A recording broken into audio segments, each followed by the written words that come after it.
and welcome to today's episode of our YouTube series. So today is our big episode on love, and we will just talk about anything that comes from our hearts, as Mm. usual. But first of all, I think that we should talk about friendship and love that is expressed through a friendship. Yeah, and what do you think about like generally regarding friendships? I think it's underestimated. That's Yeah. my. I think that we are so depending on our friends, and we are such. I think that we are better human beings when we have supportive and real, authentic friendships in our lives. And I think that it's so worth putting time and effort into your friendships Mm. because you get so much back. And when you find the friends who are um, your best friends and you feel like you connect to them, I feel like you develop as a person in a way that you cannot develop without them. I remember when I woke up to a text message that I received from you, and it contained so much love and appreciation and gratitude regarding our friendship, and that put such a I felt so appreciated and so loved by you. And I think that maybe we take those stuff for granted. Maybe we should be better at actually conveying our emotions and saying exactly what we think and feel to each other. You are responsible for your friendship. It's not someone you just meet in school. Like you are responsible for picking up the phone or sending a text message or saying that you love your friends. Mm. And I think the transition into adulthood can be a little bit tricky in terms of friendship and love because uh, it's kind of a different thing. And I think that's one realization for me now, like this last year, maybe, that I feel like I need to say many more things. I feel like life is short. I need to say the things that I feel right now. And I need to let the people that I love and know that I love them and then I appreciate them because I'm not taking anything for granted. And that is so beautiful of you to do that because, as I said before, I think we generally need to become a bit better regarding showing appreciation for those we love and actually care for in our lives. What is your perspective on like the amount of friends in your life? You should never focus on quantity because it makes no sense to just have a lot of friends for the sake of having a lot of friends. I think then maybe you should be better at spending time alone if you're like if you are looking at your friends in a way that you need a lot of friends.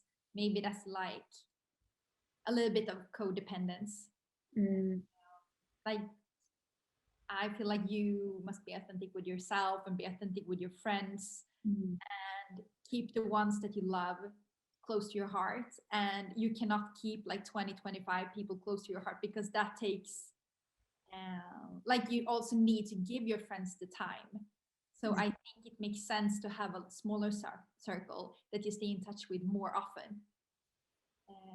I um, agree because I feel like social media is a big part in like the pressure that people can feel regarding like the amount of friends and the circle of friends that they surround themselves with.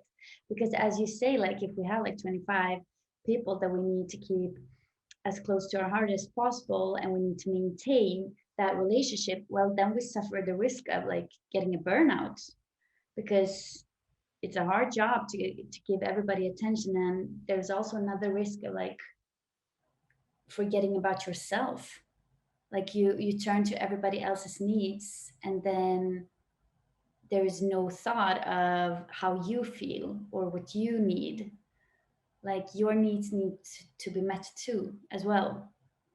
And as you say, like I think that the importance is having one friend who can actually understand you more than having like 25 people around you that maybe, yeah, they like your company but they do not understand how you function or what you actually how you thrive or what you enjoy or what your sensitive spots are. And I think that concerns like relationships in general, both with your partner as well, right? Definitely. Yeah.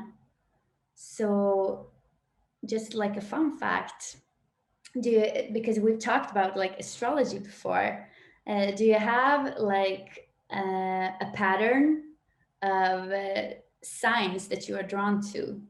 Could be both in friendships, but also like in relationships with partners. I think, generally speaking, I do have a pattern, especially when it comes to friendship. For me, partnership, I had like a couple of boyfriends, and they have been different star signs, like the sun sign, all of them. So it makes no sense there. But if you look at the whole chart, I think, generally speaking, I see Scorpio in all of my friends, and or water signs, but mostly Scorpio, like at least three planets in Scorpio, for example. And that's just something that I realized after I checked my friends' charts. Yeah.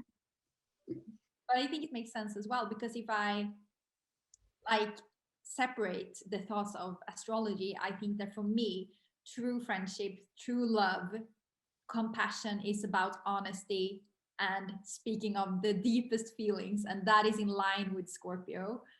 And I also have Scorpio in me, but I think that that is actually my sense of true relationships, that you speak about your deepest feelings. And if I can't do that with a person, I don't think that I will be able to fully love that person, because I feel like they hide something. And that is about the paranoia as well, probably. But I think that honesty overall is like my go to when it Mm. comes to relationships.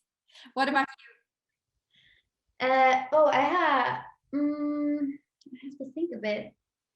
I think in general, I have a lot of Geminis surrounding me and a lot of like air signs because if you like look at astrology, then you have all these constellations as we talked about before, and conjunctions and trines and such. And if you look at a relationship through astrology, then you always look to the Venus and Mars. And my Venus is in Taurus, but my Venus is trine Uranus. And so I love a lot of like, and if you look at astrology, then the Aquarius is an air sign that is ruled by Uranus. And so I am drawn a bit to the air signs. I like the intellectual conversations and like the stimuli that I get from those people. So generally, like a lot of Libras, a lot of Geminis, but like regarding relationships in general, there are a lot of like earth elements. By the way, what time were you born? And then you check it up and you be like, no, that's a big no for me. He's a Sorry, I need to go to the ladies' room. No, that would be extremely creepy, I think. but you should though, because if you believe in astrology, then you can just like, oh no, he's not for me. When it comes to relationships in general, it is all about um, effort and chemistry. You need to have chemistry, and then you need to put in the effort. And I think that is the whole truth. Like, that is my opinion, my personal opinion. But I think that's the truth to it. Like, you meet the person, you feel chemistry, but the chemistry is not going to do anything for you unless you act on it. So I think that you always have to be active, and I don't know, just be courageous. And if you like someone, just ask them if they want to meet you again. And if you are equals, then that other person will say yes. But it's very important to be like action oriented and not just like leave it to the chance. Yeah, that's true. And then you're talking about if we consider like stages of the relationship, then that is at the beginning level. But I think like in the deeper level, regarding, okay, say you had a relationship for 2 or 3 years, and then how do you encounter when problems arise? Like, what do you do in order to make the relationship stable continuously throughout time? Because in my opinion, as we talked about a bit, honesty and trust are like vital components in order to maintain a stable relationship. But then again, maybe that is not enough for everybody, because as we know, like relationships, they come to an end sometime and sometimes they don't. So what do you perceive to be like the greatest challenge for a relationship? The greatest challenge of a relationship, both the love relationship and friend relationship, is to be true to yourself and like maintain mental self well-being. Mm, I think that is the biggest challenge because when you take in another person, for example, like love partner, when you accept a person into your life, you dedicate a big part of your time to that person, and some that can mean that you don't spend that time thinking about yourself. You might get confused about how to prioritize the other person, how to prioritize yourself, and I think that's where we get lost a little bit, because I think it's so important to be with yourself all the time, like no matter, like regardless if you're in a relationship or not, you need to be true to yourself, whatever that means for you. Maybe it's 10 minutes per day, maybe it's 1 hour per day, but you need to be alone, because when you are alone and you're not with that partner, you realize what you actually feel. And that is the most important thing, because when it comes to relationship, you must have chemistry. You must feel like you develop and trust the other person, and you love the person, and you feel like, I want this. Like, it cannot be that, oh, it's comfortable, or it's good because we have a lot of friends in common, or it's maybe it's good. Like, you need to be alone and think about what your heart feels, but also what your mind feels, because I think it's a combination of uh, like, you must be your whole self in a relationship, which means that you have your strengths and you have your flaws, and in order to be seen, you need to be feel like you are seen in a relationship and you can see the other person back. But if you're not seen in a relationship, I feel like it's hopeless.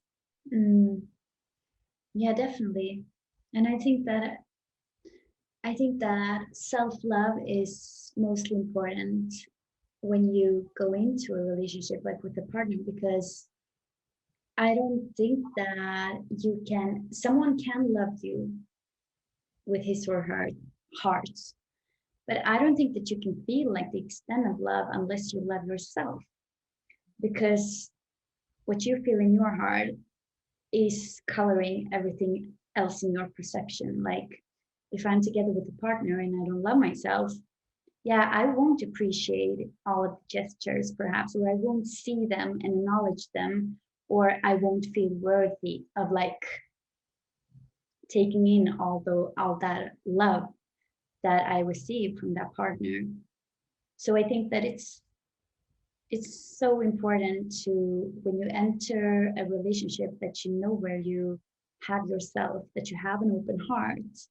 And that is a phenomenon that is so widely discussed, like among a lot of people, like Paulo Coelho, my favorite writer. He talks a lot about that, like the key with having an open heart. Like, if your heart is closed, then you won't be able to take in anything in life.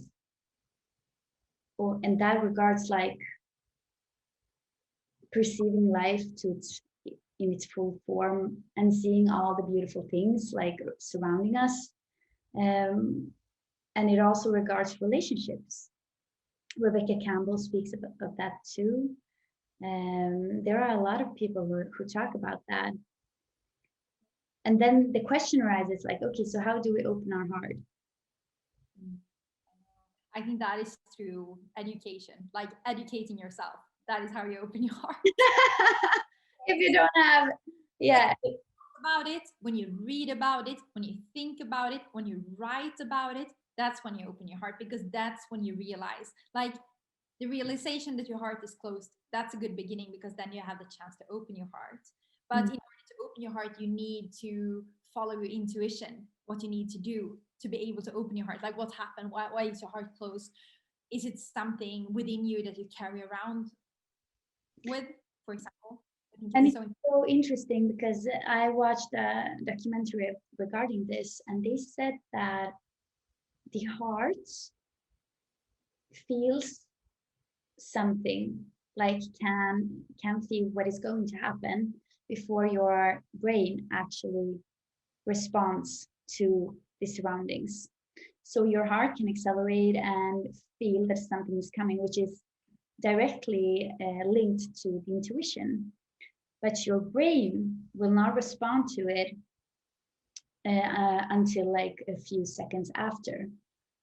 So That's so interesting. I went to a yoga class yesterday, and I think yoga teacher was so good. And he said one thing regarding this. He said that when you feel something physical, your body is trying to tell you that it's feeling something. So, for example, with your heartbeats, the body is trying to tell you that it's something in your heart here. Like you need to focus on the heart. That's why the heart is beating. Or if you feel stressed, or if I, for example, have a headache, it's something that the body is like, hello, hello, pay attention to me. Like I'm feeling something. You need to work on this. You need to pay attention and give love to this issue, because the body, the emotions, the mind and the physical body is so connected. and I think that it's so logical regarding relationships. Like if you have a closed heart and you do not tune in to yourself, then it's much harder to establish a relationship which you feel fully seen, because it doesn't have to do that your partner doesn't see you. It has to do with that you don't see yourself. You don't perceive your worth. You don't see what you are actually capable of receiving through a partner. And you also see the wrong things. Like if you don't see yourself, you're not looking at a relationship in the correct way. Because I just feel like if you don't have self love, like if you criticize yourself and you don't love yourself properly the way you should do, then you are blind to signals, like signals of love from your partner as well. So you're not even able to receive it because you don't know what you're looking for.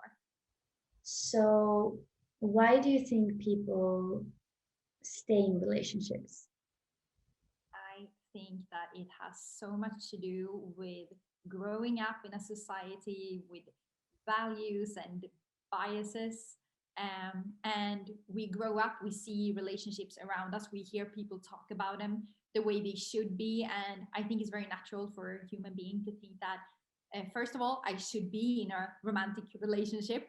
Yes, I should, because that's natural. That's what the society is like built for. You have the weddings and everything. And it's like, it's also like an achievement, to get married and have kids. Like, wow, you succeeded, congratulations. So I think that we are very formed by like the people around us in the society. Um, and that's the first step in the wrong direction, because then you automatically become blind because you're not true to your feelings, because you're like searching for a partner, and you feel like, oh, that's a handsome and like nice person that I feel like, oh, it's okay. But it should not be like that. Like, okay, it should be like, wow, this person is everything, and like you should just bloom. Mm, So once again, I think it's about intuition. Listen to yourself, be in tune with yourself on that level as well. But I think that also is kind of impossible to do when you're like a teenager. yeah. So, how do you know if you met Mr. or Mrs. Right? I don't think there's one. I think there are plenty. Immediately, like when it becomes bad or there is a conflict, well, okay, then it's time to leave.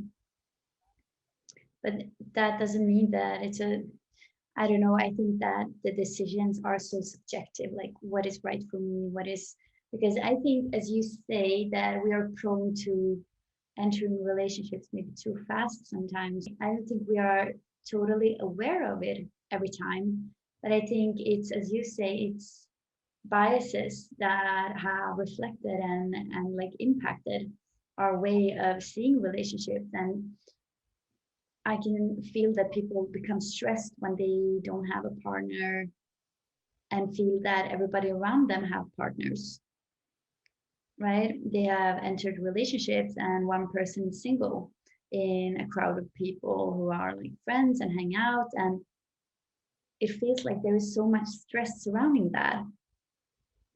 And I think, as you say, like it has to do with the societal thoughts and opinions and norms of what is normal and how should we do things and how should we go through life. I think it's a lot of things that society tells us when we grow up that we are not aware of. And it's very hard to question it to the bottom. But I also think that it's absolutely necessary to do it. But I think this is also the reason why you and I talk here, because we want to talk to people and let them know what we have realized. And I think that both you and I, we have realized that you can't be in authentic relationships. Like, you need to be your authentic self. You need to be like, you need to feel that the relationship is authentic. And I also think that you should only really, really, really focus on yourself and your own feelings. And that's the only thing that you should focus on. And then you will naturally know. I don't think that there are any rules more than that, because I think that everybody has it inside of themselves. Like, everybody knows. And it's nothing wrong if you don't like anyone. It's nothing wrong with it. That's who you are. Like, or if you like everybody, that's also who you are.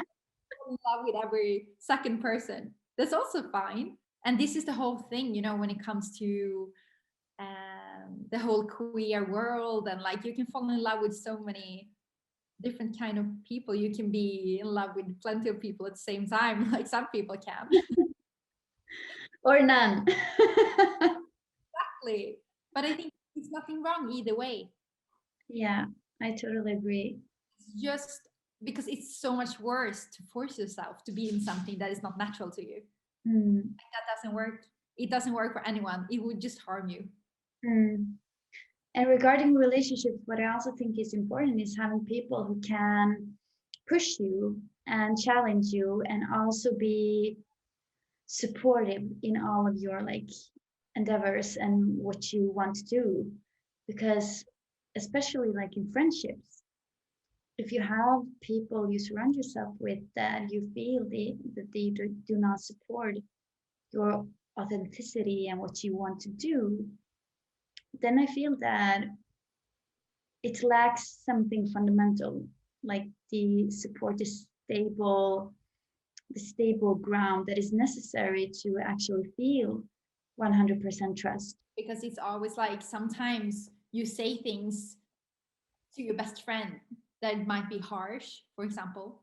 But I think if the intention is because it's out of love, I think that harshness may be necessary. Exactly. Because, good friendship is not always saying, yes, you're the best. Yes, that's great. Yes, you're on Mm. the right path. It's also saying, no, that might be wrong. Should we talk about it?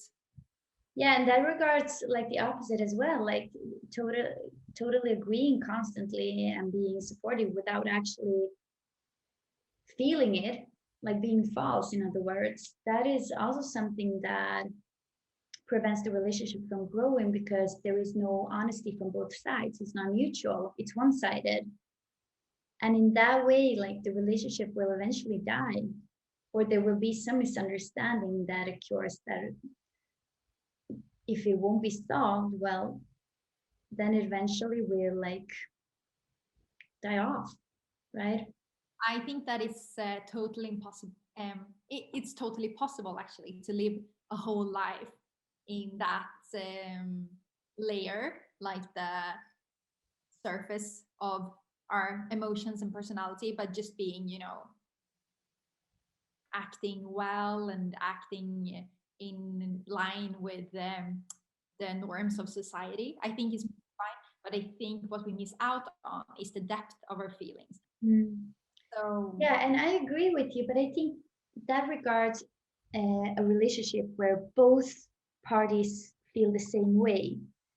Like imagine that me and you, we have that type of relationship, and one day you wake up and you feel that, okay, our relationship is extremely on the surface, like we don't have any deeper layer. Why is that? And the other partner does not feel the same way. That person doesn't know how to establish a deeper bond or doesn't want to. Well, in that case, I believe there can be a conflict. But as you said, like, I also believe that it's completely possible for two individuals to have a relationship that is on the surface throughout life if they both feel that that is, the, I mean, if they never question it. but I think everybody questions it. Anyways, I don't think it's possible to be a human and not question that. Because, Mm. but it's absolutely true that you need to be in a mutual understanding. But that's also when you should move on from a relationship. If you're not in a mutual understanding, and if you try to say what you feel and the other person does not understand it, I think it's maybe time to move on as well. Mm. And you can try for 1 year, 2 years, like, but you will feel inside you when it's right to move on. Yeah, it's a dead end. You know, I used to think that love is complicated, but now I don't think that love is so complicated.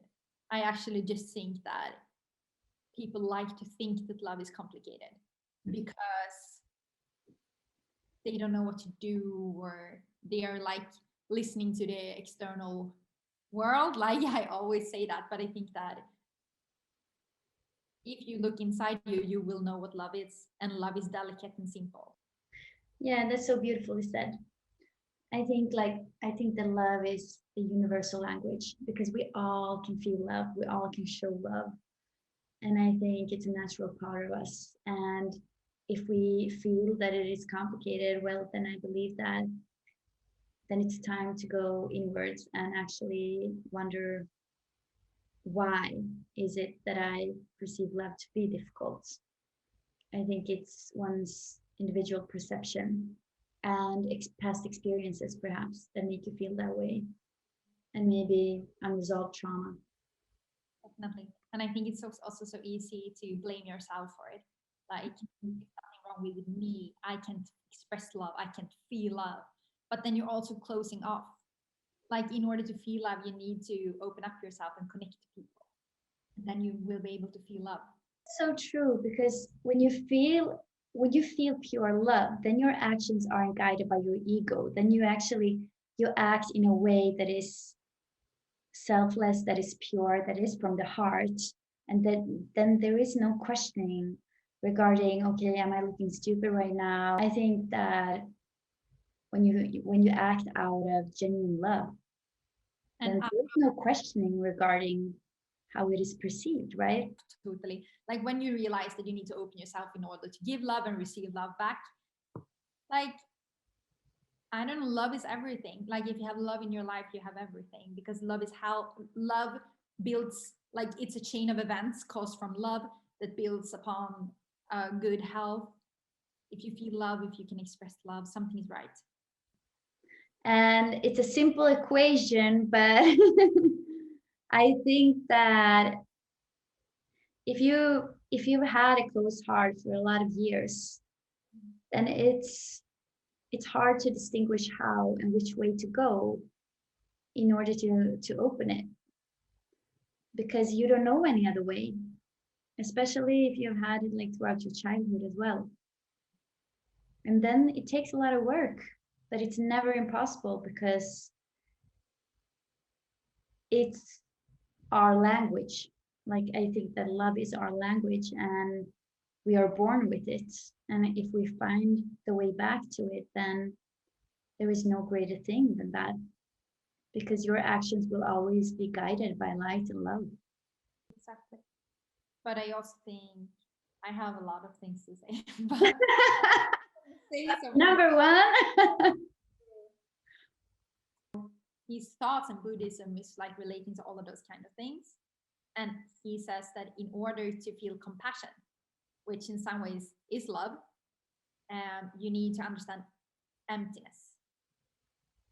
And by that is that everything that happens in the whole wide world is interconnected. Like, one thing cannot happen without another thing, because if that thing happens all alone, it's not happening.